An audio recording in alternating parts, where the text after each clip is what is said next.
नमस्कार, मैं डॉक्टर जगन्नाथ दीक्षित और आप देख रहे हैं doctor Dikshit diet YouTube channel. दोस्तों, पिछले वीडियो में मैंने आपको Indian council of medical research का जो स्टडी थी जो लैंसेट में पब्लिश हुई उसके बारे में जानकारी दी थी। Indian council of medical research ने ये जो अभ्यास किया वो 20 साल से जिनकी उम्र ज़्यादा थी उनका किया है और काफी चौंकाने वाली सच्चाई हमारे सामने आई थी कि इस देश में काफी लोगों को लगभग 23 करोड़ लोग या तो डायबिटिक है या प्री डायबिटिक है। 35% लोग ऐसे हैं जिनका ब्लड प्रेशर बढ़ा हुआ है। ऐसे 25 करोड़ लोग हैं जो मोटे हो गए और ऐसे कई लोग हैं, करोड़ों लोग हैं जिनका कोलेस्ट्रॉल बढ़ा हुआ है। और मैंने आपको कहा था कि ये सब लाइफस्टाइल डिसऑर्डर्स है। हमारे जीन्स इतने 50 साल में खराब नहीं हो सकते, खराब हुआ है हमारा लाइफस्टाइल। इसके पहले थोड़ा हम जान लेंगे कि ये प्री डायबिटीज, डायबिटीज, हाइपरटेंशन या कोलेस्ट्रॉल बढ़ा हुआ पाना ये डायग्नोस कैसे होता है। तो पहले देखेंगे कि डायबिटीज के बारे में। इसके लिए काफी कोई टेस्ट हम कर सकते हैं। एक तो ब्लड शुगर है। अगर खाली पेट सुबह आपकी शुगर 100 के नीचे है तो आप सामान्य हो। खाना खाने के 2 घंटे के बाद अगर वो 140 के नीचे है तो वो सामान्य है। अगर आपकी शुगर 101 से लेके 125 तक है और खाना खाने के 2 घंटे के बाद अगर 141 से लेकर 199 तक है तो आप प्री डायबिटिक हो।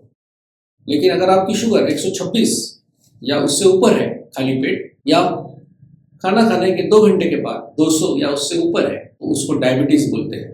HbA1c ये भी एक टेस्ट है जिससे हमको 3 महीने का एवरेज ब्लड शुगर का पता चलता है। 5.6 तक ये सामान्य है। 5.7 से लेके 6.4 तक इसको प्री डायबिटीज बोलते हैं और अगर 6.5 या उसके ऊपर चला गया तो उसको डायबिटीज बोलते हैं। एक और टेस्ट है Indian council of medical research में जिस टेस्ट का इस्तेमाल किया था उसको बोलते हैं ओरल ग्लूकोज टॉलरेंस टेस्ट, जिसमें आपको खाली पेट 75 ग्राम ग्लूकोज सेवन करने के लिए देते हैं और उसके बाद हर 30 मिनट के बाद आपके खून में शुगर कितनी है, ग्लूकोज कितनी है, इसकी जांच करते हैं। और हाइपरटेंशन क्या है? ये सामान्य तौर पर हम कहते हैं कि हमारा ब्लड प्रेशर जब हार्ट कॉन्ट्रैक्ट होता है तो उस समय जो ब्लड प्रेशर ज्यादा होता है उसको बोलते हैं सिस्टोलिक ब्लड प्रेशर, और जब हार्ट रिलैक्स होता है उस ब्लड प्रेशर को बोलते हैं डायस्टोलिक ब्लड प्रेशर। तो सामान्य ब्लड प्रेशर क्या है? ये 120 सिस्टोलिक और डायस्टोलिक 80 यहां तक होना चाहिए, इसके नीचे होना चाहिए। लेकिन हाइपरटेंसिव किसको बोलते हैं कि अगर आपका ब्लड प्रेशर 140, 90 या उसके ऊपर है तो इसको बोलते हैं हाइपरटेंशन। इसमें भी प्री हाइपरटेंशन या स्टेज 1, स्टेज 2 ऐसी भी कैटेगरी हम लोग करते हैं। कोलेस्ट्रॉल थोड़ा थोड़ा हर लैब का रेंज अलग अलग होता है, लेकिन कोलेस्ट्रॉल 200 के ऊपर गया तो हम बोलते हैं कि बढ़ा हुआ कोलेस्ट्रॉल। अब इस कोलेस्ट्रॉल में भी क्या होता है? एक अच्छा कोलेस्ट्रॉल है जिसको बोलते हैं HDL, हाई डेंसिटी, तो उसकी मात्रा ज्यादा होना चाहिए और वो एक्सरसाइज करने वाले लोगों में HDL ज्यादा पाया जाता है। जो हेल्दी लोग हैं उनमें ज्यादा होता है। अब मोटापे के बारे में तो बहुत आसान बात है। एक सिंपल फॉर्मूला आपको बताता हूं कि आपकी जो हाइट है सेंटीमीटर में, उसमें से आप 100 माइनस करो, जितनी भी संख्या आएगी वो आपका ज्यादा से ज्यादा वेट किलोग्राम में होना चाहिए। अगर आपकी हाइट 5.5 फीट है यानी 165 सेंटीमीटर, अब 5.5 फीट मैंने इसलिए ली कि भारतीय पुरुष जो है उनकी एवरेज हाइट 5.5 फीट है, तो 165 में से 100 माइनस करेंगे तो बचता है 65, यानी भारतीय पुरुष का ज्यादा से ज्यादा वजन एवरेज 65 किलो तक होना चाहिए। और रेंज कितनी है? 59 किलो से 65 किलो तक, ये आपका सामान्य वजन है। एक और भी तरीके से हम इसको गिनते हैं जिसको बोलते हैं बॉडी मास इंडेक्स। इसमें क्या होता है कि जो आपका किलोग्राम में वजन है उसको हम डिवाइड करते हैं, आपकी जो हाइट है मीटर्स में उसका स्क्वायर करते हैं और उससे वजन किलोग्राम जो है उसको डिवाइड करते हैं। अब जो आता है संख्या उसको बोलते हैं बॉडी मास इंडेक्स। 25 तक ये सामान्य होता है और 25 के ऊपर 29.99 तक इसको हम बोलते हैं ओवरवेट। 30 के ऊपर गया तो उसको ओबेसिटी बोलते हैं। ये जो सब बीमारियां बढ़ रही है दिन ब दिन। जैसा मैंने कहा कि ये हमारे जीन्स खराब नहीं हुए, हमारी लाइफस्टाइल खराब हुई। और लाइफस्टाइल में कौन सी चीजें आती है? एक तो आता है कि हमारा खान पान, और दूसरा आता है एक्सरसाइज। तो बहुत इंपॉर्टेंट है।